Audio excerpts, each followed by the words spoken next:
the Soccerverse Show!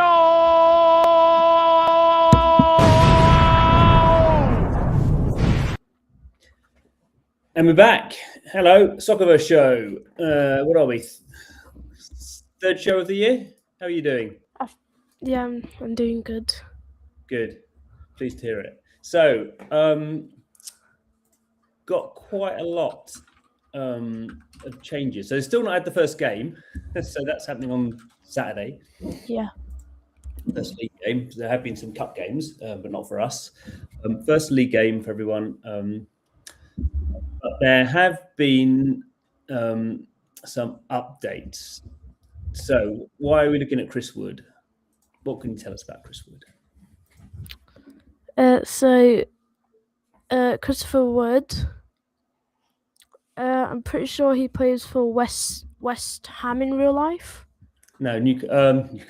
Nottingham Forest. He's injured. He plays for Nottingham Forest in real life. Yeah.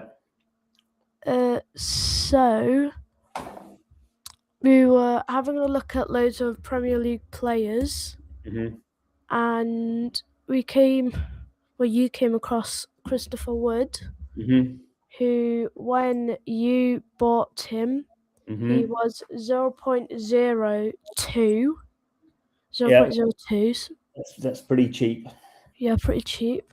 His normal payout anyway was 700, so already triple his. I don't think his payout was then. So at the start of the season 3, there's been quite a big change to the players, haven't they? So yeah, that's what we did a few videos about that before, where we were looking at the cost of players, influence, and then how much influence they basically got as a salary, standard payout. Yeah. And then how much they could get if they did certain what they call bonuses. So for someone like Chris Wood, who's a striker, it's goal bonus. For a defender, it would be clean sheet bonus. Also an assist bonus. But yeah. Yeah. And although his payout is 700 now, it was still quite high at the time when you had a look at him. Yeah, I can't remember what it was actually. Standard payout. I think it was around like 400. I'm pretty sure. Yeah, I think something like that. Yeah. So you decided to go and buy him all up. Keep in mind this is still season 2, so there isn't the 100,000 limit. Yes. You went and bought pretty much 900,000 of him. Yes. And you weren't expecting this to happen, but obviously Christopher Woods, he's a striker. He's scored 34 goals for this team he's playing for in Soccerverse. And obviously over season 3, there's been a 30 times payout for players with... Crazy, isn't it? Oh, yeah. And he scored 34 goals. He scores a lot. So we were quite shocked to realise that his goal bonus, because his wage was quite high, his goal bonus would also be quite high. So his goal bonus was actually 10,000 SVC every time he scores. Yeah. And he scores quite a lot for the team he plays for in Soccerverse. Yes. So this is like the big win from season 1 to season 2. So I don't think we really I can't remember if I talked about it that much on the stream. Really, it was a bit of a sort of quiet strategy I was doing, which you did a lot of the research for it, you and ChatGPT, where you basically looked at all in what would be the Premier League or in Soccerverse English Division 1. We looked at the entire team. We pulled out all the costs of their buying their influence. We looked at their basically how much they were going to earn, which is and when their payout is. Yeah. So there's a little bit of wiggle here because there's the standard payout, so they get that if they're under, every game they get that. There's a starting bonus if they starting the team. So obviously only 11 players get that in a team. So you're sort of looking to see, is this player, it may not, I mean, it's related to their game rating, which in Chris Wood's case is now 90, he's gone up. So obviously if he's the best player in that position and he doesn't get injured and he's not, been sent off, he'll be playing. So you're sort of looking for that, and then you're also looking for these bonus payouts. So, as I say, if you score a goal, you get a bonus. If you do an assist, you get a bonus. It's a little bit harder to sort of work out and depend a little bit on formation. So we didn't worry about those too much. And then the clean sheet. So the clean sheet is for the sort of defenders and the goalkeeper. Yeah. Of course, the issue is that the goalkeeper can only get one clean sheet, or the defender can only do one clean sheet in a game, whereas a striker, not very often, but can score a hat trick. I mean, I've had players who scored 5 goals in a game. So obviously you're over-indexed on the goals. So we were particularly looking for some of these players at how many goals they scored, because that really changes the return on the speed of return on investment. So actually, most of the players I end up buying were midfielders. So Elliot Anderson is the sort of prime example. And who else did I get? Dewsbury Hall. He scores a bit more. He's a bit more attacking. Adam Wharton. Say again? You bought Mateta, didn't you? Matata. Oh, no, that was more recent. I bought Mateta. I'm talking about that. And the other one was Adam Wharton, who I don't think scores any goals. I don't think Elliot Anderson scores any goals either. But anyway, so Christopher Wood was the one that sort of really he was one of the ones I bought towards the end of that sort of spree of buying. Also, the first one I bought was Jordan Henderson, actually. The one I didn't buy, but probably should have done now, is Kieran Trippier. But Christopher Wood is so. This is sort of a good example of even though I'm working for the company, so I sort of am in part of these discussions with Soccerverse about some of the plans, and I have sort of some ideas of what I think they should do, which they normally ignore. This was done. This was not done because I knew this was happening. This was done well before those changes were proposed. So there's no insider dealing there, and it just so happens that Chris Wood was a really good investment before the changes happened, and then the changes happened and made him an insanely good investment. And this is particularly the case because to change the bonus structure, this happened because the people were just buying these very young players and buying 100% of them straight up. And those players, basically, some of those players were undervalued in the game. So there had to be sort of a change happening to make those players so they can just be bought up very quickly. But equally, you want the top players in the top leagues also to be bought up, but they were sort of too expensive on their SVC costs, and certainly in terms of the sort of return on investment. There's no point buying Haaland because he was too expensive. So what happened was the price of all the players was effectively doubled. So the price of the influence was doubled. It was limited. They could only buy 10% of a player per season. So that was to stop people buying up these young players as they come into the game. So if you'd bought 90% of Chris Wood in the previous season, that was like, I'm sure there must be other, because we've looked at some other players in other leagues who scored more goals than him. There's some players who you looked at who scored more goals than appearances. Yeah. So we're a little bit myopic and we only look at the English Premier League because that's all I know, and you can't look at everything. So I'm sure in the Italian leagues and Spanish leagues there's equally good players, but I can't do everything.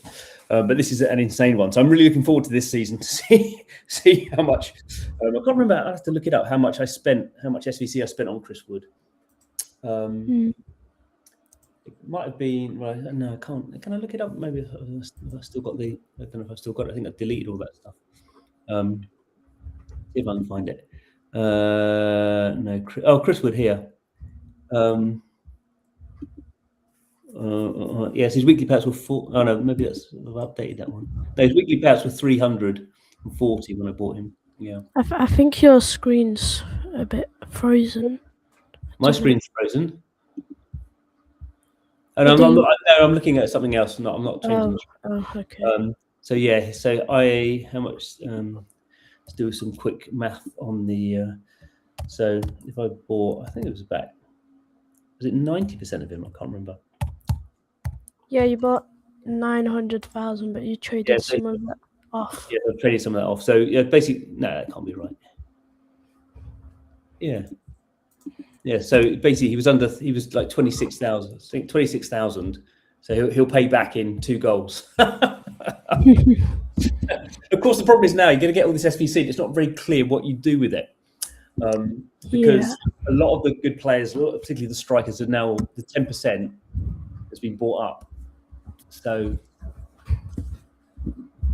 that's obviously investing in clubs is still a key thing. So you still get a 500 times boost for every SVC you inject into your club. You get 500 SVC into that club. So it's down from 1,000, but that's still, as we're in the transfer market, I think any club can always make better transfers. The more money you have, you can always get better. That's always a good use of your, if you have sort of spare money, I suppose. Yeah. Anyway, What have we? No, you say. No, it doesn't matter. I'm gonna say you've been doing anything in the transfer market? No, not really. No. No. I think my players, my players are fine. I think. So you've not done anything at all, really? Wow. No, well, my club finance is only 3 million, so not. Oh, is it? That's pretty low. Good. Yeah. No, it's not that good. Let's see.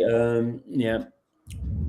Seems to be the transfer market is pretty hot at the moment. I've been no, I've not been that active. I've actually been because I'm playing with my alt team and it's sort of quite weak in some positions. The easiest thing for me is to go to the free bench. Most of those players, they're quite old, so they're not going to last that many seasons. But if you only need them for a couple of seasons, you're sort of paying over the odds for it. But as soon as you start bidding for like a 22-year-old who's like 73 rated, it gets so expensive that I think you're better off with a 32-year-old at like a few million. Yeah. So that's my approach there. What else? What have we done today? What have we looked at today? Have you got that? Shall I look at that? Shall I bring that screen up, or can you do it? No, I can do that. You do it. Okay. So we were talking a bit about. Oh, here we go. Yeah. Hold on. So we were talking about what to do with all the SVC we're going to get. so we're going to get all this SVC. Obviously, we're not selling it because that's extractive to the game. So if we're not going to do that, so we need to think of new ways of investing. And this is I guess this is not something we've gone into a lot of depth about, but this is sort of something that I think is interesting to look at. Okay, so there's basically two assets in Soccerverse. There's clubs and there's players. So often we talk a lot about the players because they're the things that we a lot of the time. Yeah, that's the sort of the easy thing to do. That's sort of the thing that people do focus on, isn't it? Sort of players. Oh, sorry, well done there. They're playing in the real world. Sorry, I'm just trying to get rid of this tab. Yeah. We haven't really looked at clubs, but I think my view has always been as the seasons go on, maybe still a little bit early, but as seasons go on, we'll start to find some really good managers. So there'll be managers who maybe haven't invested any money in their teams, and maybe are just playing it as a sort of because you can play the game for free. You don't have to spend any money to play the game. Someone could unlock you in a club, so you could get access to the transfers, and you don't have to inject any money, or no one has to inject any money. If you're, have a decent team to start with, make some good transfer deals, and you start off in a lower division, you could get promoted, and you get more fees at the end of the season. You get more. Club gets more money at the end of the season. You can do better transfers. So I don't know. We've only had two. It's only the third season, so I don't know how high people can rise. But obviously as that goes on, some people will get a reputation for being just a really good manager. So at that point, you're sort of looking to see what's the value of clubs. So tell us what we've got here up on this screen. So on this screen, we've got all of the clubs in the first division in Soccerverse. In England, yeah.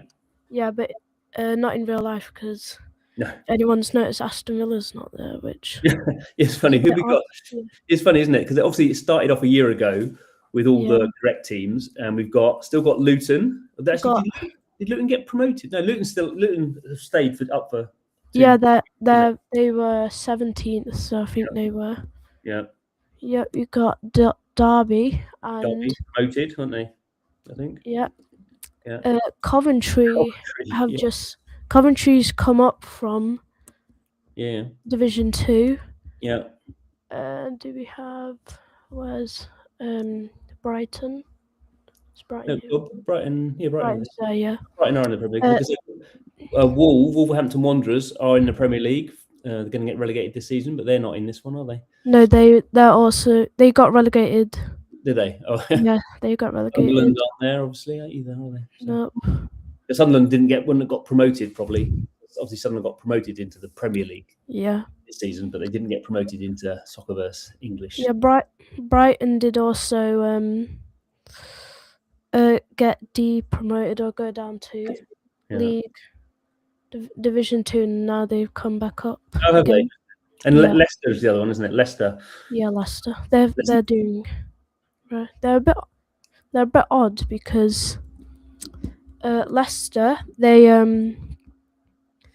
you said they got promoted last season. No, 2 seasons ago, didn't they? They got promoted from season 1. They got promoted. Okay. And now they're in. Well, they ended up last season in 5th in the Premier League. Yes. So they're doing surprisingly well. So that's maybe someone, maybe a good manager there. Yeah, I'm pretty sure it's Ted Lasso. Oh yes, Ted Lasso. Yeah. Yes, he's been manager since the start for Leicester. So yeah, I'm pretty sure. I mean, we've also got here. We've got. We'll start here. We got.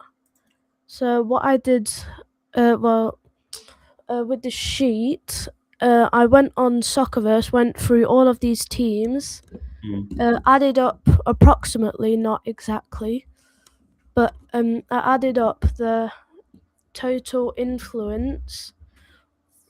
So the top 5 influence holders in Leicester, I added them up and counted how many packs it would take to have more influence in, say, Leicester than all 5 of those people combined. So here we've got 190 packs of Leicester would be able to overtake the top 5. We've got the cost of, so how much every pack would cost. And we've also got here, this is what I did first. I just, these rows are just how much it would be to become to overtake the top influencers, not the all 5. So here we've got influence from packs. So this is how much influence you would get from 60 packs of Leicester. That would make you the top influence holder. This is how much it would cost to get the 60 packs. And this is just influence that was for sale and price and how much SVC to buy all of the influence that was for sale times the price. And this is the USDC cost here. Yeah. So what we're looking at here is we're thinking about ownership of a club. So this is sort of in terms of return on investment, this is the wrong way to look at it, really, because these are already the first division clubs. These are the top clubs. So they can't get promoted anymore. All that they can do is get relegated. And if they get relegated, obviously their payouts are going to be less. So this time last season, you would have wanted to buy influence in Luton because Luton were going to get promoted. And so even if they're going to be bottom of Division 1 this year, which they probably will be because their team has been downgraded quite a lot, they're going to earn more than they would have been at the top of Division 2. So probably thinking aloud now, I've never thought this before, what we should probably do is be looking at Division 4 and Division 3. Because with those clubs, if you take them over and then inject influence, then you'll be trying to get them to Division 1. So I guess the the example I know of someone doing this, I'm sure there's more than one, is Odie is OG, is the manager, and he is, what club is it? Is it Sutton United? Yeah, Sutton United. And I did notice that he's gone and bought a whole bunch of. So there was last season he bought Ronaldo, and did he buy Neymar? He did buy Neymar. He's bought a few others as well. So he's a big sort of player in the game, and he's, you know, because he really likes the game, he's using this as like a sort of an experiment to you know, take that team. What are you doing here? Oh, are you finding it? Yeah, I'm on Sutton now. Okay. Pretty sure. So what division is he in now? He's gone promoted to National League from Division 6. I should say, Herbert. Should say you're using the data pack that gives you all the. Oh yeah. I don't use, so that's. So this is Division 1, Division 2, Division 3, 4, 5. He's gone up from Division 6 to Division 5. Okay. Yeah. So let's have a look at him. So we could do the same. Obviously, we wouldn't want to sack Odie because that's his club. So how much? I can't really see it there. How much? Protagonist. So he's so big you're not going to take him over anyway. But, so Protagonist has got 100,000, and Odie's got 38,000. So there's 20% between them. So yeah, pretty much. And is there any for sale? Is there any there implements on sale? Yeah. 12. That's quite high just for. The price is 12. That's bonkers. Yeah, I know. Just for not a very high division team, although in the future they might go quite. Yeah, but even when we were looking, we don't have to go back to the other graph you had, but you put on there the price of the SVC influence that was for sale in those clubs, and the cheapest ones, I think Luton was 10. So there was some Luton influence was for 10 SVC. I think can't remember who the other ones were, but there were some for about 10. So certainly a whole bunch that were around 10 and 12. So you're buying that influence in a first division club, whereas here you're buying that influence. You know, he's pricing. Someone's pricing that influence as if they are a top division club and earning top division returns. Yeah, here we got Luton. Yeah. Luton and Derby priced at 10. Brighton priced at 2. Fulham priced at 9 though. But are they? Oh, Fulham, that's a good deal. Only 20 influence for sale though. So there is actually no point buying Sutton because Sutton is already priced as if it is a Division 1 team. So you're basically, you wouldn't want to do that. You might be better off just buying influence pack because in influence the cheapest influence pack in like Division 2 Championship 40 Premier League is about like about 10, 6, maybe 4 USDC. Only like a few clubs, and here it's only 1 USDC, so you'll probably just be better off by using USDC. 40 influence for $1. Yeah. But, you do need a wallet and some USDC to buy packs. Yeah, no, it's a different thing. So, and also for that you are getting influence in other clubs as well. So yeah, you are here. You get a bit more of that. These clubs here. Yeah, it's randomised. So anyway, so Sutton United definitely not one to buy, even though Odie's going to do a good job there, I expect. But you can kind of start to see if there's other sort of teams who are, who are worth buying the influence of, and but I think particularly if they had already. I think the thing is, there's no real point buying a team. It's fairly, spending money to buy a team. But if there's a manager there who's been there for like 2 seasons and got them promoted both season, so he clearly knows what he's doing, and basically all he's going to need more money. Sort of over time, he's going to need an injection of money to get better players. But he's a really good manager. Then if you can support him and say, I'll also, probably pay you as well to be the manager outside of the game or using SVC within the game. If you can find someone who would do that, then that sort of becomes another part of the game. I have it a little bit with one of my clubs, Gothenburg Green.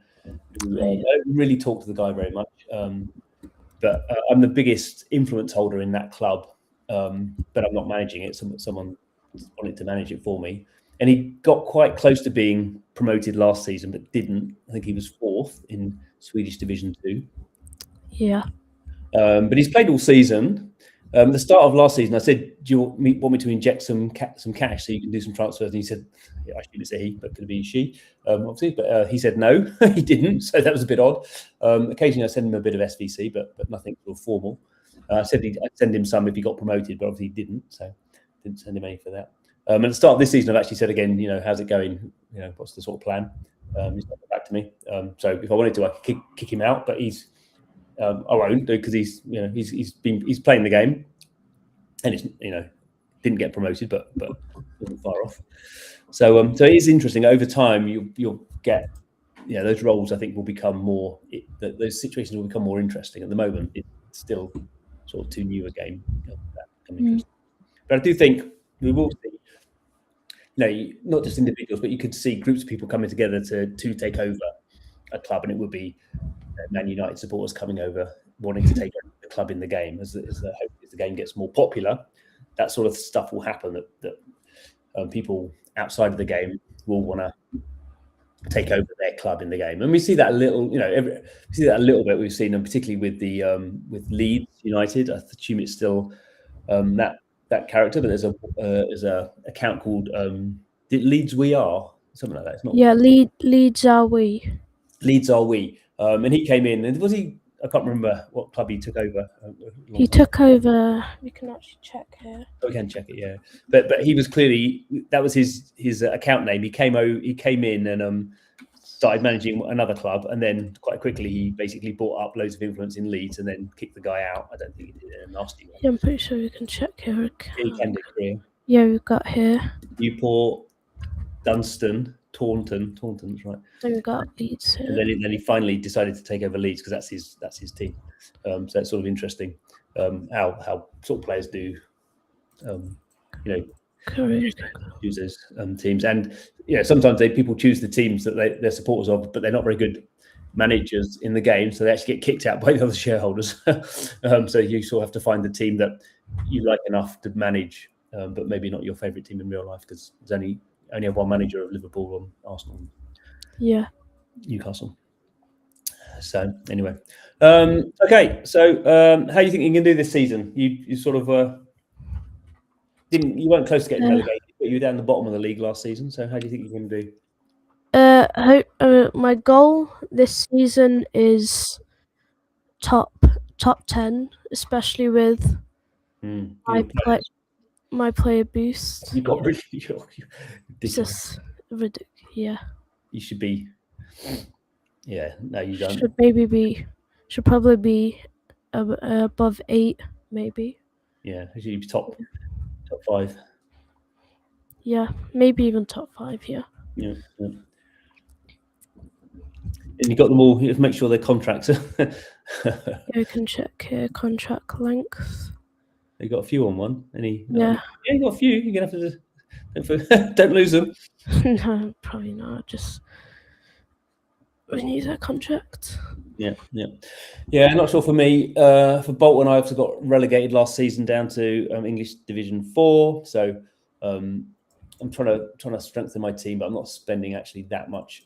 The main reason I got relegated was I kept forgetting to do my tactics. So that's the main thing for me is to remember to do my tactics. I won't get relegated again, I don't think. I'm not sure I'm going to put enough effort in to get promoted, really. So mainly I'm trying to focus on Young Sherping, my alt team, Swedish Division 2. Again, I'm not sure whether I'm going to get promoted. I probably should be. It's not that difficult division. Yeah, I'm pretty sure you can check here. It depends. The big thing is that I got promoted I was champions last season because I had these 2 really good players from Bolton. That was my main club that I put them out on loan. Yeah. So those players have obviously gone back and one of them is now so good I can't put him out on loan because I'll be playing him in the main team. So I need to think a little bit about.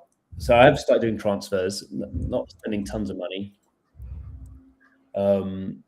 but I have to sort of get a feeling for how well I'm doing in the league and sort of what players I want really. Generally, I kind of think you don't want to just spend a little. You don't want to spend a ton of money on a few good players. You sort of want to. It's harder, but you want to keep your squad. You want to replace your lowest player in the that you're playing is your 11. If everyone else is like a 73 and you've got a 69, and obviously you want to get the 69. You don't want to get him a 77 because it's going to be expensive. But if you get him to 73, and you then sort of need to look at, there's a little bit of luck. You were certainly lucky this year that all your players got uprated pretty much by a lot. There's a little bit of luck in terms of what's going on in the real world with that team you're managing. Yeah, they are in first in the real world, which they don't normally do. Yeah, so I think that's helped you. Yeah. So there's a little bit of. I mean, and the young Chirping team is actually there's not that many old players. They're quite a young team. So when you're at that lower level, you can buy sort of younger players, and the younger players are more likely to go up. Obviously, the older players are more likely to start. You've got your oldest players transfer listed as well. Yeah, no one wants to buy them. Then just like, who's going to touch them? So just keep them on a 1-year contract so they go out next season. Yes, they're on contract. Yeah. I'm obviously not going to do that. So that's the thing. I don't think I'm going to get anyone relegated or promoted this season, but it's more like a holding position to then see how we get on next season. Yeah. And obviously, getting all the lovely money Chris Woods is going to make me and injecting into the. That's the other thing is. You only have a certain amount of money now at the start of the season, but like a few weeks in, I might have quite a bit, and that means I can actually do some big transfers. So most of the transfer stuff's happened now. But if you're not going for 85 rated players, if you're going for 63 rated players, they're always knocking around. So it's not such a big hassle. So I think that's sort of my plan for this season. We'll see how we get on. Anyway, it'll be much more exciting next week because we will have had our first games and we'll be have some results to talk about. Mm-hmm. Cool. Anything else to add? No, not really. Good. Okay. Well, thank you for another week. Thanks for watching, guys. See you next time. Bye.